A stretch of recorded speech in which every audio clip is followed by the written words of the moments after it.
ഇവിടെ നമ്മൾ പ്രധാനമായിട്ട് 3 മുദ്രാവാക്യങ്ങൾ ഉയർത്തിക്കൊണ്ടാണ് ആവശ്യങ്ങൾ ഉന്നയിച്ചുകൊണ്ടാണ് കേരളത്തിലെ യൂണിയൻ്റെ സംസ്ഥാന കമ്മിറ്റിയുടെ തീരുമാനപ്രകാരം കേരളത്തിലെ എല്ലാ ജില്ലാ ആസ്ഥാനമായ ഹെഡ് പോസ്റ്റ് ഓഫീസിലേക്ക് ധർണയും മാർച്ചും നടത്തുന്നത്. പ്രധാനപ്പെട്ട ആവശ്യമെന്ന് പറയുന്നത് ഈ ആയുർവേദ പാരമ്പര്യ നാട്ടുവൈദ്യ ചികിത്സയിലെ വൈദ്യന്മാരെയും കളരി കുരുക്കന്മാരെയും ആയുഷിൽ ഉൾപ്പെടുത്തുക എന്നതാണ് മുഖ്യമായൊരു ആവശ്യം. അപ്പം നമുക്കറിയാം, ആയുഷ് നമ്മുടെ ഇന്ത്യ രാജ്യത്ത് രൂപീകൃതമായത് 2015-16 കാലഘട്ടത്തിലാണ്. അന്ന് ഈ ആയുഷ് രൂപീകരിക്കുമ്പോൾ പറഞ്ഞിരുന്നത് ഇവിടുത്തെ പരമ്പരാമായ എല്ലാ ചികിത്സാ സമ്പ്രദായങ്ങളെയും സമന്വയിപ്പിച്ചുകൊണ്ട് മുഖ്യധാരയിലെത്തിക്കാൻ വേണ്ടിയായിരുന്നു ഈ സംവിധാനം അന്ന് നിലവിൽ ഏകീകരിച്ചത്.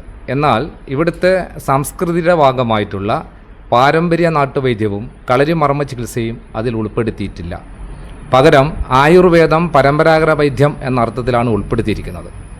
അപ്പോൾ അതുകൊണ്ട് ഇവിടുത്തെ പാരമ്പര്യ വൈദ്യന്മാർക്കും അതുപോലെ ചികിത്സിക്കുന്ന കളരി കുരുക്കന്മാർക്കും ചികിത്സ ചെയ്യാനുള്ള പ്രായോഗിക ബുദ്ധിമുട്ടുകൾ, അതിൽ ഉദ്യോഗസ്ഥന്മാരുടെ പീഡനം, അതുപോലെ നിയമപരമായ ചില തടസ്സങ്ങളുണ്ട്. ഇത് മാറ്റുവാൻ ഞങ്ങൾ കഴിഞ്ഞ ഫെബ്രുവരി മാസത്തിൽ സെക്രട്ടേറിയറ്റ് മാർച്ച് നടത്തിയിട്ടുണ്ടായിരുന്നു. അപ്പം അന്ന് ഭരണാധികാരികളെ കണ്ട് ഞങ്ങൾ സംസാരിച്ചതിൻ്റെ അടിസ്ഥാനത്തിൽ ഈ വിഷയത്തെക്കുറിച്ച് മുഖ്യമായി പഠിക്കുവാൻ കേരള സർക്കാർ 1 കോടി രൂപ നമുക്ക് നീക്കി വെച്ചിട്ടുണ്ടായിരുന്നു. അപ്പോൾ അതുമായി ബന്ധപ്പെട്ട് മുന്നോട്ട് പോകുമ്പോഴാണ് ഇതിൽ ചില സാങ്കേതിക വിഷമതകളുണ്ട്. ആയുർവേദത്തിൽ ഈ പരമ്പരാഗത വൈദ്യത്തെ ഉൾപ്പെടുത്തി കഴിഞ്ഞാൽ ഇവിടുത്തെ അർഹതയുള്ള മുഴുവൻ പാരമ്പര്യ കളരി കുരുക്കന്മാർക്കും ന്യായമായ കാര്യങ്ങൾക്കൊക്കെ തന്നെ ചികിത്സിച്ച് മുന്നോട്ട് പോകാൻ വേണ്ടി സാധിക്കും. അപ്പോൾ അതാണ് ഇതിൻ്റെ അകത്തൊരു പ്രധാന ആവശ്യം. മറ്റൊന്ന്, ആയുഷിൽ ഉൾപ്പെടുത്തിക്കൊണ്ട് ഒരു രജിസ്ട്രേഷൻ അനുവദിക്കുക എന്നതാണ് 2ാമത്തെ മുദ്രാവാക്യം. അതുപോലെ തന്നെ 3ാമത്തെ മുദ്രാവാക്യം, ആയുർവേദ മേഖലയിൽ പഞ്ചകർമ്മ ഉൾപ്പെടെയുള്ള ആയിരക്കണക്കിന് തൊഴിലാളികൾ ജോലിയെടുത്ത് ജീവിക്കുന്നുണ്ട്. അവർക്ക് വേജസ് കൃത്യമായ തോതിൽ കേരളത്തിൽ പോലും നടപ്പിലാക്കി വരുന്നില്ല. അവരുടെ വേജസ് നടപ്പിലാക്കണമെന്നാണ് പ്രധാനപ്പെട്ടൊരു ആവശ്യം നമ്മൾ ഉന്നയിക്കുന്നത്.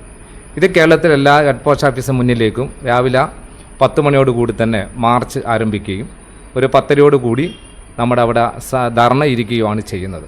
അതിന് കേരളത്തിൽ എല്ലാ CITയുടെയും യൂണിയൻ്റെയും സംസ്ഥാന ജില്ലാ നേതാക്കന്മാർ പങ്കെടുപ്പിച്ചുകൊണ്ടാണ് പരിപാടി നടത്തുന്നത്.